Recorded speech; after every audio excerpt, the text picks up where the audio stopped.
faith.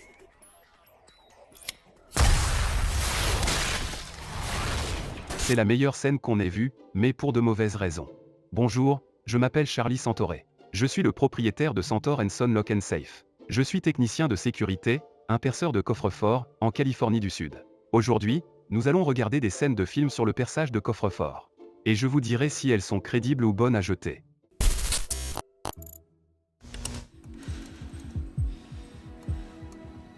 Le cadran circulaire.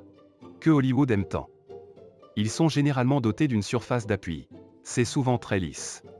S'il a été correctement installé, il ne devrait pas cliquer. Vous pouvez trouver un, peut-être deux modèles de ce type de coffre-fort bas de gamme avec un cadran circulaire chez Staples. Ce n'est pas vraiment réel. Le genre de séquence de nombres qu'elle est supposée faire n'a rien à voir avec ce qu'elle est en train d'écrire. Je dirais même qu'elle utilise une technique contraire à ce que nous faisons habituellement. Le principe est que l'on recherche les points faibles des disques, et cela implique le blocage de certains disques et le mouvement d'autres disques. Il faut ensuite que des personnes expérimentées répètent certaines séquences, et ce n'est pas ce qu'elle fait ici. Charlie, you can do this. Il y a une différence entre les gens qui cambriolent des endroits et les gens qui ouvrent des coffres de manière à les remettre en service. Ils ne vont pas perdre leur temps à l'ouvrir délicatement. Ils le perceraient pour l'ouvrir. Même en perçant, un coffre-fort est extrêmement difficile à ouvrir. L'idée n'est pas de percer au hasard, ni de le saccager. Lorsque nous l'ouvrons, nous sommes plutôt comme des chirurgiens pratiquant une arthroscopie. Nous utilisons les méthodes les moins invasives possibles. Tout cela est très théorisé.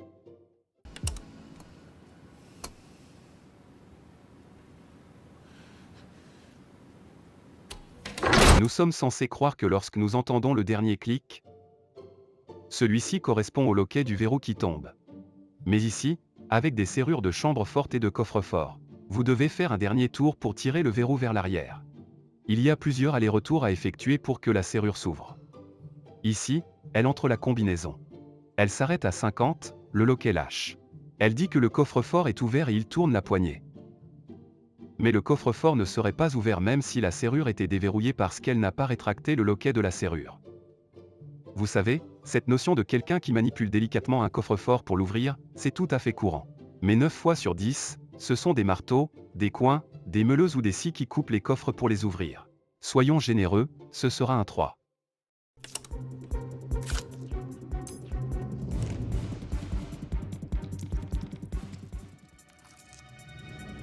Il prend l'empreinte digitale sur la porte avec du ruban adhésif.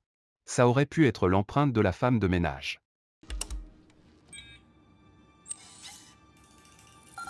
Cela me rend un petit peu perplexe.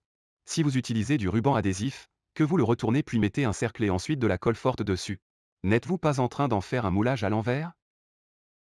This safe is serious. How serious we talking, Scotty? It's a Carbondale. Carbondale est un nom inventé, mais la porte du coffre-fort elle-même. Je veux dire, j'ai parcouru des centaines et des centaines de photos de portes de coffre-fort. Et je suis à peu près certain que les directeurs artistiques se sont inspirés d'une très ancienne porte de chambre forte d'Ibold.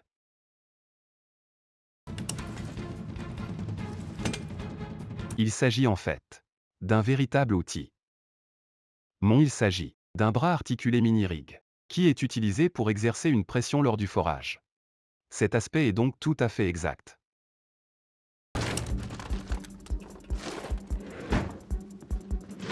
Si nous devons agir vite, il arrive parfois que nous n'ayons pas notre boîte à outils complète. Il y a donc eu beaucoup de fois où nous avons couru partout, pour nous retrouver à plier des câbles, à fabriquer ainsi des outils et en quelque sorte devoir fournir quelque chose que nous n'avions pas avec nous. Soi-disant, ils le congèlent et cela va se dilater pour briser cette porte. Ils ont montré ce qu'il se passe avec le verrou à l'intérieur du coffre-fort et le panneau de la porte, qui est imposante. S'il y a versé de l'eau, cela se répandrait essentiellement par le bas de la porte. Si par hasard, il l'a gelé et que la glace a fondu, alors oui, évidemment que l'eau peut se répandre. Les glaciers fondent avec le temps. Dans ce cas-ci, Il faut savoir que la porte présente un mince panneau arrière, une sorte de feuille métallique située à l'arrière de la porte. Alors l'idée que cela va se répandre n'est pas plausible. Cela ferait sauter le panneau arrière avant de faire sauter la porte. There's nothing here. What'd you say? It's a suit. Il y a un moment, j'ai ouvert quelques coffres-forts qui se trouvaient dans un vidéoclub Blockbuster. Et il y avait des préservatifs Astroglide, et quelques photos osées. Donc je ne sais pas si un manager avait une aventure avec quelqu'un, mais c'était assez inattendu. Pour en venir à des objets plus précieux, nous avons une fois ouvert un coffre-fort dans un quartier aisé de Beverly Hills. Dans une maison où des gens venaient d'emménager récemment. L'ancien propriétaire était parti. Il y avait des colliers Bulgari, des colliers Cartier, des Krugerrand, des certificats GIA. Quand on y pense. Je ne peux qu'imaginer la somme totale de cette trouvaille, nous parlons probablement d'une somme à 6 chiffres. Mais je pense que les gens sont choqués quand il en reste autant parce qu'ils ne s'attendent pas à avoir un conflit moral. Ils sont tentés de se dire que, techniquement, ça leur appartient. Mais cela signifiait évidemment beaucoup pour la personne qui occupait les lieux auparavant. C'est absurde, mais le mini-rig est réel, donc je vais lui donner un 3. How would you like to make 250 grand for one day's work? Oh my god. Les personnes qui exercent un tel métier sont certainement confrontées à de nombreux coffres-forts. Très difficiles à ouvrir? Leurs serrures sont très bien protégées. Alors oui, il y a du vrai là-dedans. But of the world's living locksmiths, do I represent your greatest chance of opening it? I can, with humility, say yes. Selon moi, le plus grand mythe autour du métier est qu'un expert, un spécialiste, posséderait, vous savez, cette touche magique pour ouvrir le coffre. The four locks. Do you know what that is? No. No, of course not. It's a rotating randomization mechanism. If you mess it up again, it locks forever. You understand? Forever. Las Vegas est envahi de zombies. L'idée de faire venir un génie pour pouvoir ouvrir 4 serrures sur une porte de chambre forte est totalement ridicule. Il ferait simplement appel à une équipe de carottage. Ils apporteraient du matériel de carottage et creuseraient un trou sur le côté de la serrure et l'ouvriraient. How long will it take you to open it?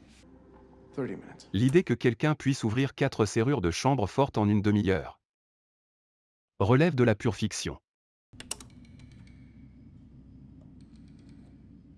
Il est censé manipuler le cadran pour l'ouvrir mais il ne prend même pas la peine de le regarder. C'est pourtant à cet endroit précis qu'il chercherait les différents indices qui lui serviraient à ouvrir le coffre-fort. Et il y a également ces hiéroglyphes ou ces griffonnages qu'il a dessinés sur l'avant de la porte.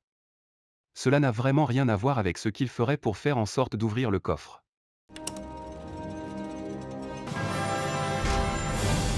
Les portes sont toujours lourdes. Nous parlons d'une porte qui pèse plusieurs tonnes. Il existe des systèmes de compression avec des rouets. Cependant, ce n'est pas le cas de toutes les portes de coffre-fort. Selon lui, ce coffre-fort a 4 serrures. Lorsque la porte du coffre-fort s'ouvre, nous voyons qu'il n'y a en fait que 2 serrures à l'arrière de la porte. Et une serrure horaire à 5 mouvements. Je n'ai jamais vu de serrure à 5 mouvements. Je vais lui donner un 2 en ce qui concerne le réalisme.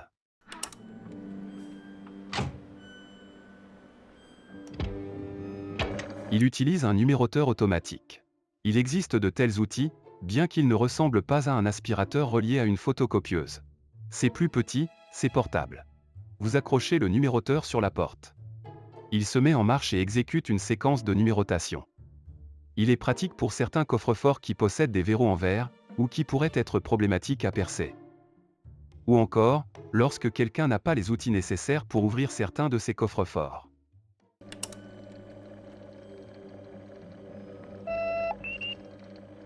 À un moment donné, il lit le journal et reste assis, ce qui est plutôt probable.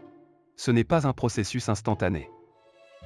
Les versions beaucoup plus anciennes pouvaient parfois prendre entre 10 et 30 heures pour ouvrir un coffre-fort. Les plus récents sont plus rapides. Et si l'on connaît l'un des nombres de la séquence, alors c'est infiniment plus rapide. Souvent, les professionnels les installent, vont faire leurs courses et partent pour la journée pour ne revenir que le lendemain. Nous n'utilisons pas de numéroteur automatique. Les personnes capables de bien les manipuler peuvent généralement procéder à une ouverture en à peine 30 minutes, peut-être 45 minutes. La chose à la fois étrange et merveilleuse qui s'utilise aujourd'hui est un mètre. Un mètre peut s'avérer très utile. On dit aux enfants qu'ils n'ont pas à apprendre les mathématiques et que son utilité est discutable. Vous ne pouvez pas faire ce travail sans être capable de lire un mètre et c'est indiscutable. Mais non, en ce qui concerne les outils de haute technologie, il existe de nombreux choix différents pour certaines serrures à clé. Les gens doivent considérer leur coffre-fort et leur serrure comme la dernière ligne de défense. Vous devriez avoir des alarmes, des caméras. Il faut vous assurer qu'ils ne soient pas visibles. S'il s'agit d'un coffre-fort plus petit, essayez de le placer au pire endroit possible, où il est difficile d'y accéder, parfois sous les armoires ou bien sous les meubles. À vrai dire, le meilleur coffre-fort est celui dont tout le monde ignore l'existence. C'est pourquoi les coffres-forts souterrains sont très populaires. Un coffre-fort mural, quelqu'un peut simplement le détacher du montant s'il sait qu'il est là. Je mets 4 ou 5 parce qu'il y a des numéroteurs automatiques.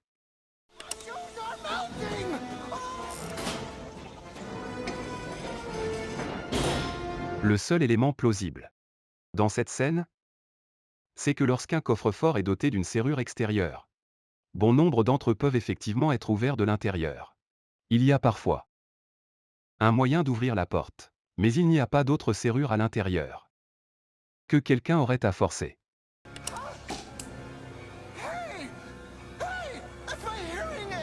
En ce qui concerne un appareil d'écoute, les gens utilisent des amplis. Ils ont généralement un petit aimant dessus, donc ça colle. Ou la surface est en acier inoxydable qui est non adhérent.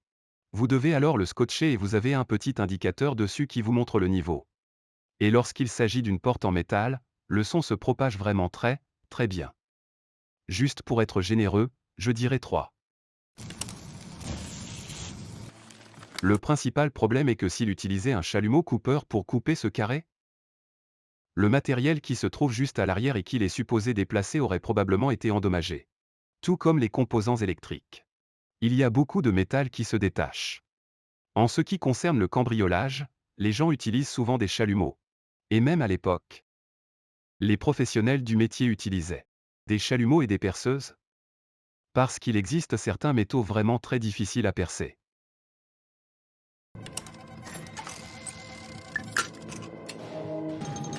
En règle générale, les serrures de chambre forte sont un peu plus grandes, celles des coffres-forts plus petites, mais elles fonctionnent toutes sur le même principe du point de blocage.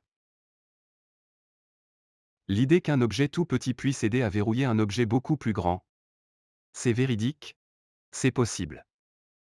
De nombreuses portes de chambre forte utilisent des joues. Ces joues pivotent. Mais cela reste un verrou, attaché à une serrure. Je donnerais un 3,5 à cette scène. Je dirais qu'il y a certaines serrures qui possèdent un moteur pas à pas et dont l'engrenage tourne d'une certaine manière lorsque l'on perce pour pouvoir ouvrir la porte.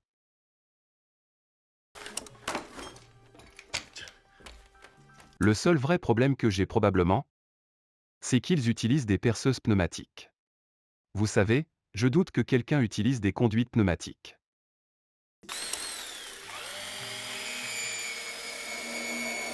Cela se rapproche le plus de ce que nous faisons habituellement.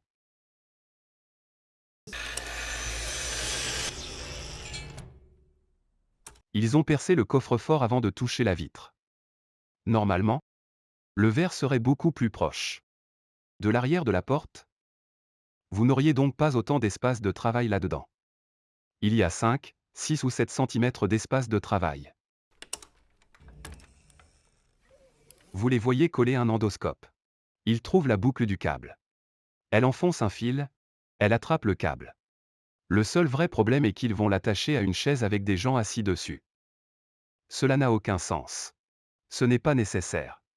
Tout ce qu'ils auraient à faire, c'est probablement de prendre des étaux et de les serrer au niveau de la porte pour fixer ce câble. Cela sert à créer un système de ressort. Nous devons supposer qu'elle avait une connaissance fine du type de coffre-fort dont il s'agissait. Quelqu'un lui a divulgué l'information. 9 fois sur 10, une personne était au courant qu'il y avait un coffre-fort caché quelque part. Et ce n'est pas nécessairement la personne qui l'a mis là. Mais souvent, les propriétaires vendent la mèche à quelqu'un, qui informe à son tour une autre personne. Comme Paul Rudd qui entre dans votre maison avec un matelas pneumatique, du fréon et une cruche d'eau pour faire sauter la porte de votre chambre forte. Cela vaut probablement un 9 ou un 9,5 en ce qui concerne cet aspect. C'est l'une des meilleures scènes que nous ayons vues jusqu'à présent.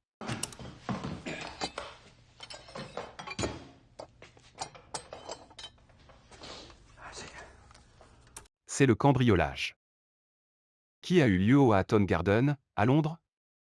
Ou une bande d'anciens papy braqueurs ont creusé dans le mur de la chambre forte et l'ont percé, pour ensuite s'enfuir avec plus de 70 boîtes. Quand cette histoire a éclaté, elle m'a vraiment fasciné.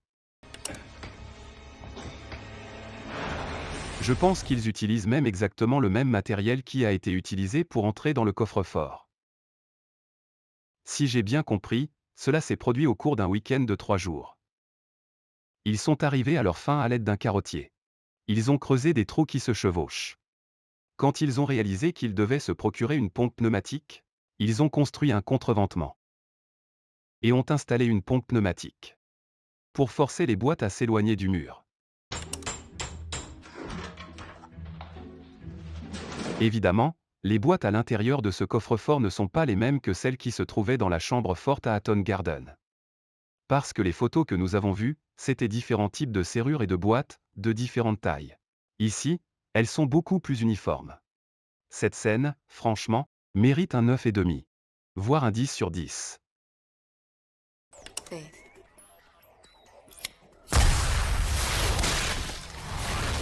C'est la meilleure scène qu'on ait vue, mais pour de mauvaises raisons. DMX, repose en paix. Mais tout ce que je dirais, c'est que si DMX se présente chez vous avec un bazooka, soyez certain que votre problème devient incontrôlable. C'est tellement amusant et stupide à la fois. Examinons cela une minute. Nous sommes au 4e étage d'une banque. Il perce un mur avec un bazooka. Je vais lui attribuer un 3. Rien n'est basé sur quoi que ce soit de technique.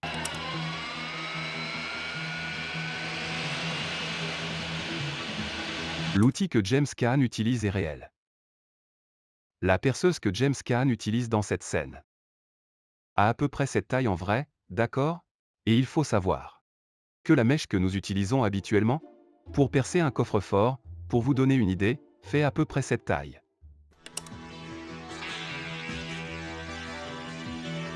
Mais en regardant bien la proximité des disques par rapport à l'endroit où se trouve ce cadran, et la façon dont la lumière brille sur les disques, j'ai l'impression que c'est une maquette. Il y a vraiment beaucoup de coffres-forts plus anciens qui utilisent une technique de poinçonnage comme celle-là. Dans cette situation, je ne crois pas que cela aurait été nécessaire. Encore plus avec un trou aussi gros, car les portes auraient pu être fermées.